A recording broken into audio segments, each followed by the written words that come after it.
Louange et remerciements soient rendus au Seigneur. Ici-bas, personne ne voit en nous ce que nous serons un jour. Nous sommes misérables et nous éprouvons beaucoup de souffrance. Mais en ce jour-là que Dieu a déjà prévu, pas un jour qu'il va faire, mais un jour qu'il a déjà prévu, comme cela a été lu, alors leurs plans seront anéantis. J'ai pensé que de nombreux prophètes avaient parcouru cette terre et ils sont morts. Ils ont été tués. Mais le plan de Dieu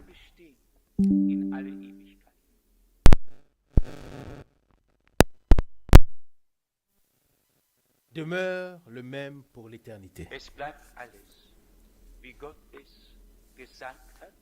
Là, il n'y aura pas de changement de gouvernement, pas de renversement. Tout reste comme Dieu l'a dit, et il dit par le prophète Ésaïe, « Mon dessein s'accomplira, dit le Seigneur. » Verset 10, Ésaïe 46. Il déjoue les paroles de ceux qui interprètent les signes et réduit à néant les plans des politiciens. Mais son plan et son dessein demeurent pour l'éternité. Et nous pouvons être une partie de ce grand plan de Dieu. Si nous ne faisons que connaître et parler de ce plan, alors ce serait dommage. Si nous ne devenons pas nous-mêmes une partie de ce plan. Et je l'ai essayé, ou j'ai essayé de le dire, dans la lettre circulaire actuelle. Oui, j'ai essayé de l'exprimer, et c'est difficile à exprimer. Exprimer que les prophètes étaient déjà une partie du dessein divin de salut. La parole est venue à eux. Ils ont reçu la substance divine en eux. Ils étaient porteurs des promesses divines. Le monde n'était pas digne d'eux. Et pourtant, ils portaient en eux une noble semence. Et nous avons encore cette semence aujourd'hui, à savoir la semence de la parole de Dieu. Et parce que les prophètes n'avaient pas leur propre programme, mais faisaient eux-mêmes partie du dessein de salut de Dieu et de son plan, alors Dieu a pu continuer de génération en génération jusqu'au jour d'aujourd'hui. Et nous en sommes reconnaissants. Dieu n'est pas mort. Dieu vit pour toute éternité. Amen. Notre Seigneur a dit, « J'étais mort, et voici, je vis au siècle des siècles, et j'ai les clés de la mort et du séjour des morts, selon Apocalypse 1, verset 18. » Ce soir, nous avons un certain nombre de sujets de prière qui m'ont été remis ou qui nous ont été adressés. Et d'autres ont également envoyé des requêtes. Et nous les porterons plus que jamais dans nos prières. Et nous n'allons pas simplement prier, mais ça doit devenir une préoccupation sincère de notre cœur afin que nous accomplissions un ministère sacerdotal devant Dieu. Et le sacrificateur allait pour obtenir l'expiation devant Dieu pour lui-même et pour le peuple. J'ai de bonnes nouvelles à vous rapporter concernant le week-end dernier. J'ai moi-même été surpris de voir à quel point Dieu a ouvert les portes de manière merveilleuse. Vous savez, j'étais à Londres en fin juin et cela pesait beaucoup sur mon cœur. J'ai littéralement pleuré pour le peuple et j'ai dit, Seigneur, Si tu as un peuple dans cette ville et si tu veux m'utiliser pour les appeler à sortir, alors ouvre les portes. Je connais quelques frères, mais je ne voulais pas y aller, car je ne tiens pas à me disputer sur des petites choses alors que des âmes précieuses se perdent. Celui qui passe son temps à se disputer sur des choses insignifiantes et qui perd de vue les âmes précieuses, lui-même est alors perdu. Et si ce n'est pas encore le cas, alors cela sera le cas. J'ai pris à cœur de me concentrer sur l'essentiel, à savoir sur le salut des âmes et tout ce qui s'y rapporte, et puis bien sûr proclamer tout le plan de salut de Dieu. Je dois être bref, mais je ne peux m'empêcher de sourire en le disant. Mais samedi soir, j'ai été dans une réunion ou bien dans un rassemblement d'un groupe religieux appelé communauté apostolique ou communauté chrétienne, une confession très répandue de type pentecôtiste, en particulier aux États-Unis. C'est cette communauté qui tient beaucoup à affirmer que nous avons été fondés en l'an 300 après Jésus-Christ. Ils ont donc tout ce qui peut être apostolique. Tout cela fait partie de leur vocabulaire. Mais en réalité, il y a bien sûr aussi là un manquement, comme chez nous, à la différence que nous le voyons déjà et qu'ils le verront bientôt. Mais Dieu a aidé. Il y avait un évêque qui m'a reçu. Il était très gentil, un évêque Ramsey. Et bien sûr, immédiatement, qui es-tu? D'où viens-tu? Et quel est le but de ta visite? Vous savez comment ces gens posent des questions. Il a probablement 3 titres de doctorat. Et moi, je n'en ai même pas un seul. Mais à quoi cela sert? Mais dans tous les cas, un homme très gentil. Il a également appelé d'autres frères. Je lui ai brièvement raconté. Et puis, j'ai dit, frère, je connais les évangélistes, mais William Branham ou frère Branham est devenu pour moi une grande bénédiction. Et là, il se penche en avant dans son grand fauteuil et dit, quoi? Qui as-tu mentionné? William Branham? Et je dis, oui, William Branham. Et il dit, pour lui, j'ai organisé des réunions en Jamaïque pendant plusieurs années, les unes après les autres. J'ai sa photo avec la colonne de feu ici. Et je me suis dit, oh, que se passe-t-il? Oui, quelqu'un qui porte un col retourné, vous savez ce que ça veut dire? Oui, une grande croix ici et ainsi de suite. Puis j'ai pensé, il y a quelque chose qui cloche ici. Mais nous avons bien échangé ensemble. Et là, l'homme m'a interrompu et m'a dit, tu n'as pas besoin de m'en dire davantage. Je peux te dire une chose. J'ai assisté aux réunions et le ministère de Frère Branham était le plus proche du ministère de Jésus-Christ, était plus proche du ministère de Jésus-Christ que tout ce qui a été sur terre depuis cette époque. Oui, je me suis dit, qu'est-ce qui se passe ici? Et Dieu a vraiment ouvert une porte. Et j'ai dit, frère, je ne suis pas seulement ici pour constater que nous connaissons tous deux le même homme, mais ma mission est de transmettre ce que j'ai reçu du Seigneur. Et nous avons ensuite un merveilleux service divin et j'ai été invité à revenir.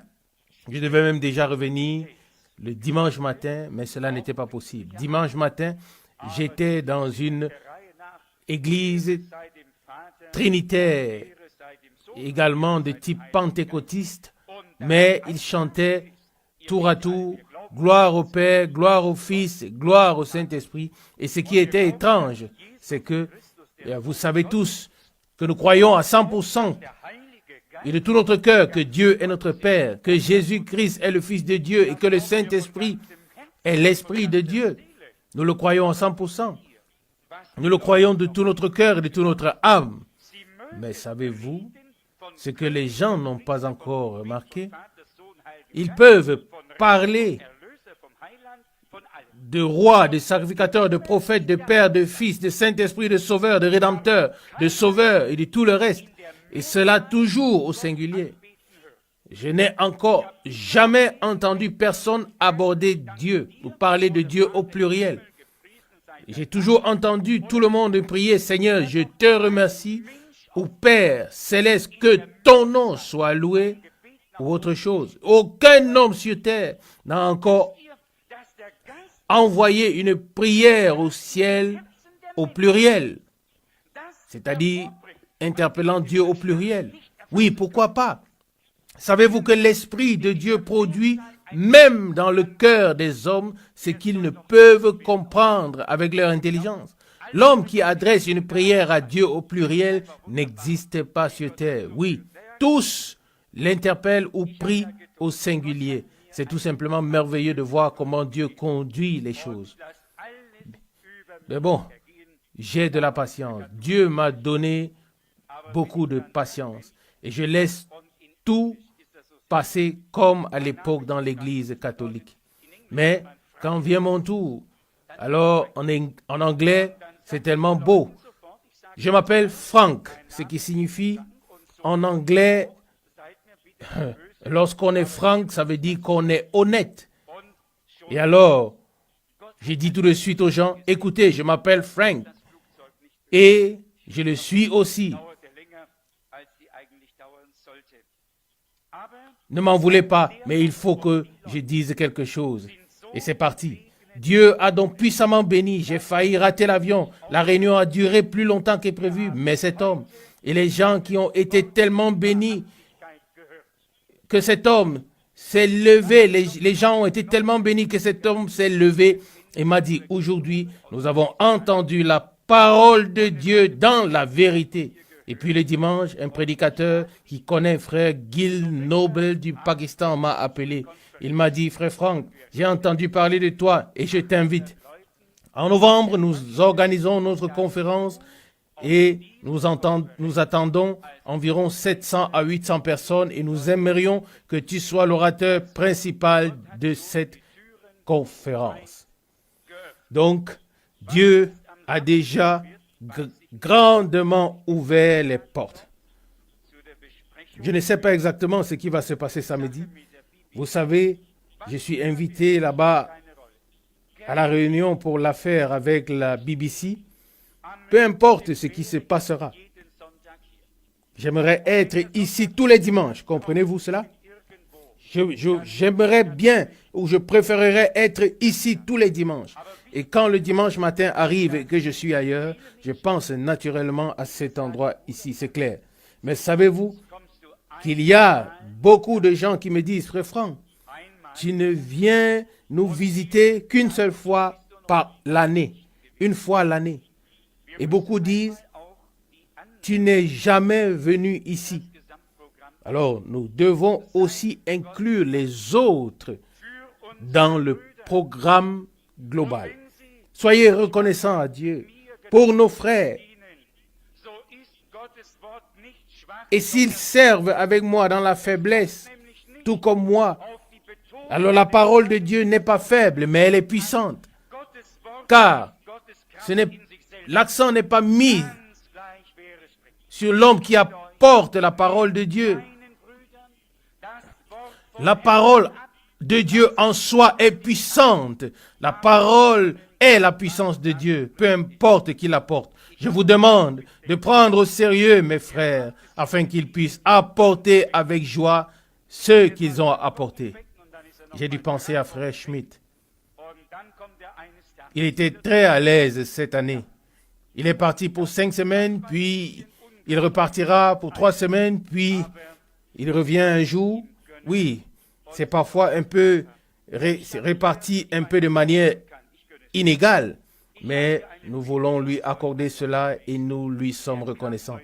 Je pense qu'il peut se reposer. Je lui accorde cela.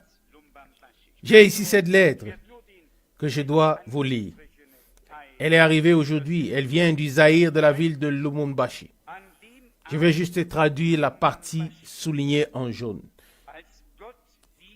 Elle dit, ce soir-là, à Lubumbashi, lorsque Dieu a mis dans ton cœur, je dois le traduire, lorsque Dieu a mis dans ton cœur de prêcher le merveilleux message, j'étais venu avec ma femme qui était malade depuis longtemps. Au cours des merveilleuses réunions dont les journaux locaux ont fait état, ma femme a été guérie sur le champ. Alléluia. Quand je suis rentré chez moi, j'ai entendu les nombreux témoignages de ceux qui avaient participé à ces merveilleuses réunions.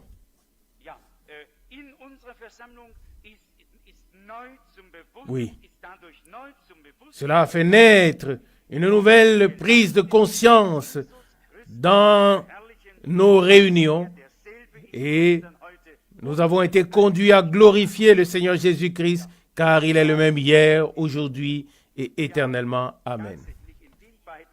Oui, ce n'est qu'un exemple parmi tant d'autres. Nous avons en effet expérimenté une grande grâce de Dieu dans les deux villes de Kinshasa et de Lubumbashi. La présence du Seigneur est descendue.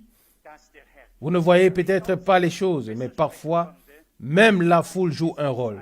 J'imagine que le Seigneur pouvait mieux s'adresser à 3000 personnes qu'à 30 personnes. C'est ainsi, toute personne sincère le dira. Et c'était tout simplement puissant. Les gens ont attendu et Dieu a béni. Et nous sommes également reconnaissants que notre édition anglaise, la première édition anglaise, ait déjà été très bien reçue. Et un frère de Singapour, qui a également publié les prédications, a simplement lu et immédiatement écrit, frère Franck, envoie-nous 50 exemplaires des prédications du frère Franck. Nous pouvons remercier Dieu de nous avoir donné le frère Long. Il sera ici peut-être un jour, un frère vraiment merveilleux dans le Seigneur. Il a quitté son poste de professeur à l'université d'Exeter 2 ans plus tôt que prévu et il était assis là et a dit à Dieu, pourquoi ai-je arrêté? Et soudain, il a reçu un appel téléphonique disant, écoute, ne pourrais-tu pas simplement corriger la grammaire des prédications de frère Branham? Est-ce que tu ne pourrais pas vérifier la grammaire des prédications de frère Branham? Et il a répondu avec plaisir. J'ai assez longtemps interpellé Dieu. Je commence dès aujourd'hui. Nous sommes donc reconnaissants de la manière merveilleuse dont Dieu conduit toutes choses. Malheureusement, ce week-end sera à nouveau très chargé. De dimanche après-midi, je partirai déjà vers le sud en passant par Heilbronn, Augsbourg, puis je ferai un tour à travers l'Autriche pour rendre visite à certaines personnes et vendredi, nous aurons une réunion spéciale à Vienne. Je prends le risque cette fois-ci de passer une annonce qui coûtera cher, mais les gens doivent savoir que nous sommes là et qu'une réunion aura lieu là-bas et tout sera réglé, j'en suis convaincu. Mais pensez à ces réunions dans vos prières et nous sommes sûrs que Dieu nous bénira ici aussi. Je vais essayer d'être ici dimanche matin, mais je ne peux pas encore savoir si j'y parviendrai. Dans ce contexte, une seule parole me vient à l'esprit une parole tirée d'Ésaïe 37, Ésaïe 37.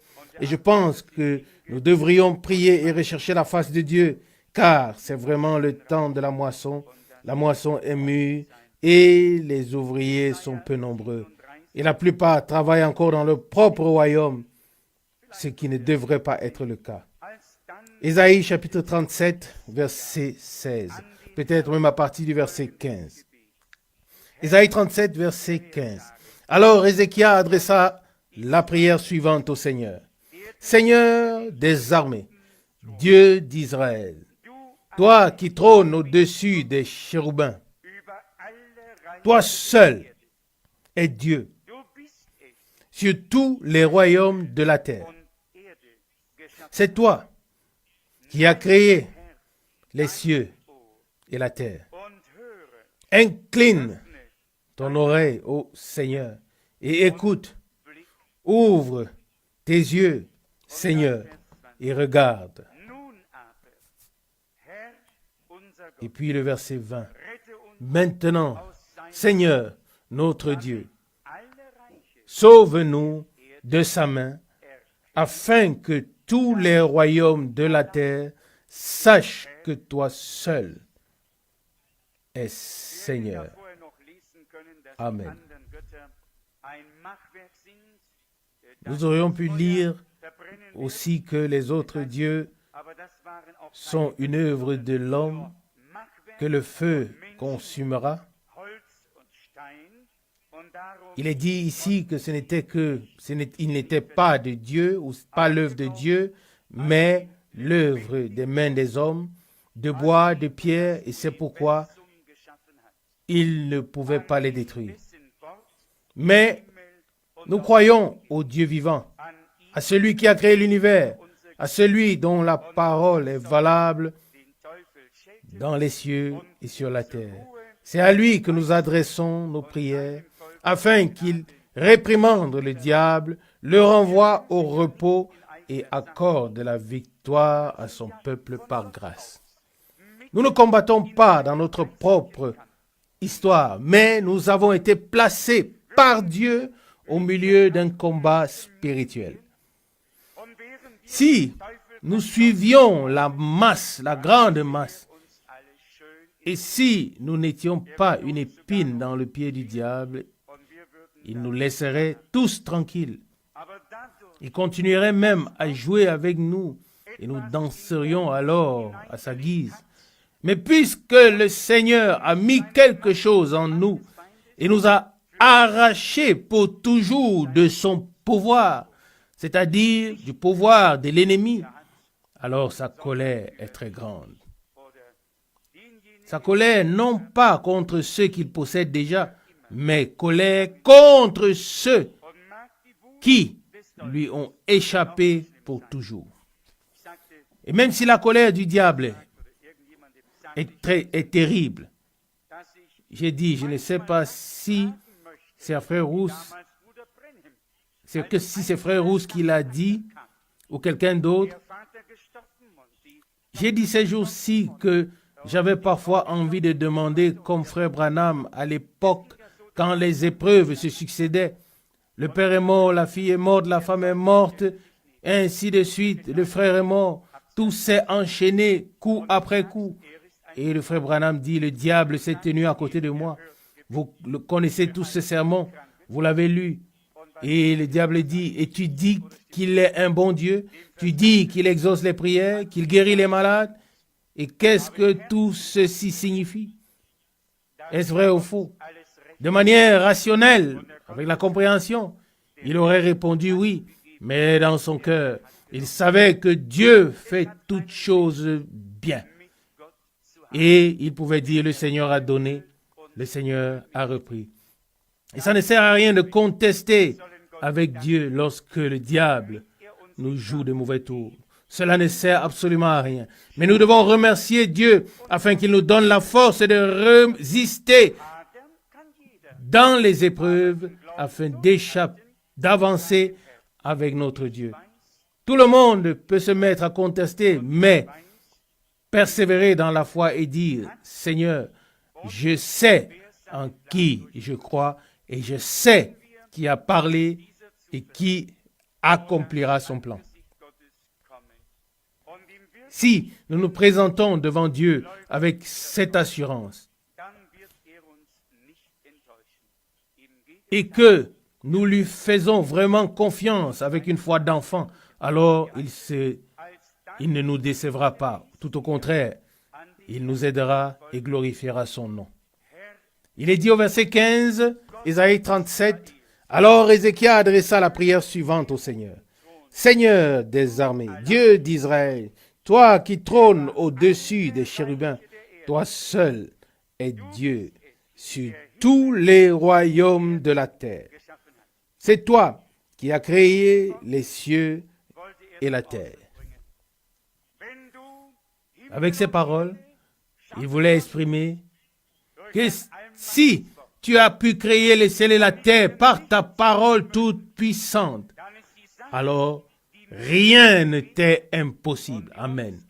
Alors la situation, oui, qui est la mienne maintenant, celle qui nous oppose à nos ennemis, cette situation n'est qu'une petite chose pour toi. Verset 16, Ésaïe 37, « Seigneur des armées, Dieu d'Israël, toi qui trônes au-dessus des chérubins, toi seul es Dieu sur tous les royaumes de la terre. C'est toi qui as créé les cieux et la terre. » Verset 17, « Incline ton oreille, Seigneur, et écoute. Ouvre tes yeux, Seigneur, et regarde. » C'est avec cette assurance de foi que cet homme s'est présenté devant la face de Dieu. Il n'est pas venu en tremblant et en hésitant, mais dans la crainte. La crainte est quelque chose de tout à fait différent. La crainte est liée à la dévotion, à l'adoration, mais la peur est liée à l'incrédulité. Et la crainte n'est pas dans l'amour, dit la parole de Dieu, ou la peur n'est pas dans l'amour, dit la parole de Dieu. Là où règne l'amour parfait, la peur doit céder la place à la crainte. Je suis convaincu que ce qui nous manque le plus à tous, à l'Assemblée, à l'Église du peuple de Dieu en ce moment, c'est la crainte de Dieu. Si nous avions tous la crainte de Dieu nécessaire, le respect nécessaire pour sa parole, pour sa sainteté, pour ce qu'il fait, nous le traiterions et nous nous traiterions les uns les autres de manière tout à fait différente. La crainte de Dieu est le commencement de la sagesse divine. Et ces hommes ont exprimé dans leurs paroles ce qu'il y avait dans leur cœur et ont rendu à Dieu qui a créé le ciel et la terre dans la crainte, ou le respect, la gratitude et la confiance qui lui sont dues en disant « Seigneur, toi le Dieu des armées, Dieu d'Israël qui trône au-dessus des chérubins, toi seul es Dieu sur tous les royaumes de la terre, et c'est toi qui as créé le ciel et la terre. » Ainsi, Dieu le Seigneur savait exactement ce qu'il y avait encore dans son cœur. Il savait que cet homme me fait une confiance illimitée. Il sait que je peux secourir, que je peux sauver, que je peux tout faire. Et c'est ainsi qu'aujourd'hui, nous voulons aussi faire une confiance toute nouvelle à notre Dieu. Si nous regardons à nous-mêmes et aux circonstances, alors nous n'irons certainement pas loin. Mais si nous regardons au Seigneur, alors nous pouvons lui faire confiance et lui être reconnaissant de ce qu'il appelle encore des hommes. Bien-aimés, la plus belle chose, c'est quand des hommes sont conduits au Seigneur, quand ils sont introduits dans la vérité. Oui, c'est la chose la plus belle qui soit. J'ai pensé à certains jeunes ces derniers jours, Oui, à certains jeunes qui ont eu un accident de voiture dimanche. Et je me suis dit en moi, comme ce serait beau si tous pouvaient servir le Seigneur. Et une pensée m'a effleuré. Que peut faire chaque individu pour servir Dieu? Tout le monde ne peut pas prêcher, tout le monde ne peut pas faire ceci, mais chacun peut occuper une place dans le royaume de Dieu. Que Dieu intervienne vraiment, qu'il intervienne, qu'il opère un changement, un revirement, qu'il ait pitié de nous tous et qu'il, lui, en tant que vainqueur, oui, et qu'il en sorte vainqueur et que la malédiction se transforme en bénédiction et que le peuple de Dieu puisse avancer victorieusement dans la foi. Oui, il nous sera fait selon notre foi ferme. Lorsque j'ai effectué une visite à l'hôpital, quelqu'un m'a dit, « Y étais-tu vraiment ?» Je vous le dis très franchement, pour moi, tous ceux qui ont déjà été dans cette pièce sont toujours ce qu'ils étaient. Et ils me tiennent tous à cœur. Et je ne laisserai jamais un jugement sortir de ma bouche. Au contraire, je souhaite que Dieu m'accorde sa grâce à ma maison, à mes enfants, à toutes mes connaissances, à tous mes proches, à tous mes frères, à toutes mes sœurs. Si nous ne pensons pas ainsi, et si nous ne le désirons pas avec sincérité, alors nous devons nous examiner devant Dieu. Frère Branham dit, si tu as un désaccord avec quelqu'un, et s'il y a une dispute, et que tu ne peux plus aimer cette personne comme avant, alors examine-toi pour voir si ton expérience avec Dieu est juste. Et notre Seigneur a dit, si vous aimez ceux qui vous aiment, et vous saluez ceux qui vous saluent, qu'avez-vous fait de particulier? Les pharisiens ne le font-ils pas? Oui, tout le monde peut le faire. Que chacun aime ce qu'il aime, celui qu'il aime, c'est une bonne chose. Cela ne demande pas d'effort. Cela fonctionne très bien pour tout le monde. Mais là où c'est différent, nous pouvons prouver que nous portons l'amour de Dieu dans nos cœurs. Et l'amour de Dieu supporte tout, elle endure tout, il est patient, il ne s'irrite pas, il ne se comporte pas de manière maladroite, il pardonne et il supporte tout. Ça, c'est le vrai amour de Dieu. Et je vous dis ce soir, un jour viendra où toute jalousie, toute envie, toute colère, toute discorde, toute chose de cette nature prendra fin. Mais l'amour de Dieu demeure éternellement. Et celui qui l'a vraiment reçu dans son cœur ne peut que vivre avec l'amour divin. Et cet amour va au-delà de l'amour amical, qui est l'amour même ennemi, de l'ennemi. Il a écrit, il a prié pour ses bourreaux, et il pria pour ses bourreaux, et il a dit, Père, pardonne-leur, car ils ne savent pas ce qu'ils font. Luc 23, 34. Pensez-vous que les hommes feraient ce qu'ils font s'ils n'étaient pas dominés par une autre puissance? Ils pourraient encore réfléchir, mais cela n'est pas possible. C'est pourquoi nous n'avons de rancune envers personne, mais nous ne nous soumettrons plus jamais à l'esprit qui les domine. L'Esprit de Dieu est le Saint-Esprit et il n'asservira personne. mais conduira dans la liberté des enfants de Dieu. Car il est écrit, vous n'avez pas reçu l'esprit d'esclavage pour être encore dans la crainte, mais vous avez reçu un esprit d'adoption par lequel nous crions Abba Père, selon Romains 8, verset 15. Et c'est ce que nous voulons faire ce soir, parler dans la foi totale à notre Père céleste, par Jésus-Christ notre Seigneur, et nous croyons qu'il nous exaucera. Amen. Père céleste, nous te remercions de tout cœur pour tous les précieux témoignages, pour tous les miracles, Seigneur, que tu as accomplis encore en nos jours. Nous te remercions pour les portes qui s'ouvrent, afin que ta parole puisse encore être portée.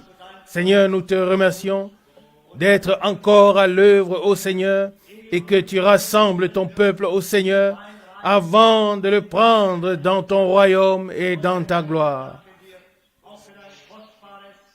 Seigneur fidèle, nous te remercions également pour ta parole précieuse et glorieuse. Tu es en effet le Seigneur du ciel, qui a créé le ciel et la terre. Seigneur, tu as le pouvoir sur toutes choses. Fidèle Jésus, nous avons entendu ta parole et nous voulons marcher dans ton amour. Nous voulons aimer.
Bist du so gut, mich durch den kein neues Leben.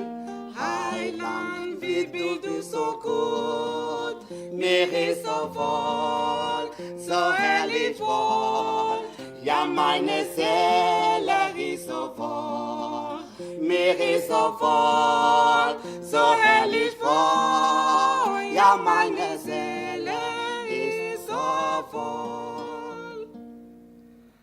Aus der Heilandhand kann heißen, mich kein Mensch auf dieser Welt. Wie soll ich die Gnade preisen, die mich immer treue hält? Wie soll ich die Gnade preisen, die mich Heimat heut. Mir ist so wohl, so herrlich wohl. Ja, meine Seele ist so wohl.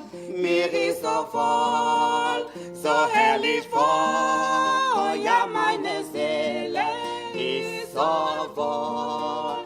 Mir ist so wohl, so herrlich wohl. Ja, meine Seele ist so wohl. Mir ist so wohl, so herrlich wohl. Ja, meine Seele ist so wohl. Mir ist so wohl, so herrlich wohl. Ja, meine Seele ist so wohl. Mir ist so wohl, so herrlich wohl. Ja, meine Seele